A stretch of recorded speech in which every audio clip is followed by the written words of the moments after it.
இந்த மாதிரிலாம் பேசுகிறாலும் நீங்கள் வேறு யார்கிட்ட வச்சுங்க இதெல்லாம் நாகரீகம் இல்லாத பேச்சு, நாகரீகம் இல்லாத பேச்சு, நாகரீகம் இல்லாமல் பேசாதீங்க. உங்களுக்கும் ஒரு நாகரிகம் வேணும், நாகரிகம் தவறி பேசாதீங்க, நாகரிகம் தவறி பேசாதீங்க. இதெல்லாம் கொஷின், எது ஃபேக்சுவல் கேள்வி கேளுங்க, உங்கள் கருத்தை திணிக்காதீங்க, உங்கள் கருத்தை திணிக்காதீங்க. ஊடகவியலாளர்களுக்கு என்ன உரிய மரியாதையோ அந்த மரியாதையை கொடுக்குற அளவுக்கு கேள்வி இருக்கணும். கேள்வி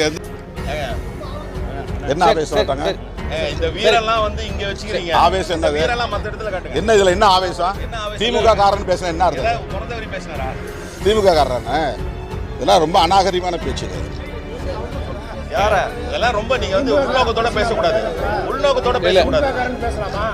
நீங்க உங்களுக்கு கையை கட்டிட்டு பேசுவாப்பா, உட்கார்ந்து போயிட்டு கையை கட்டிட்டு பேசுவா, அவரை விட யாரும் கையை கட்டிட்டு பேசுவா, ஊடகவியலாளர் முன்னால குனிஞ்சு பேசணுமா? அப்போ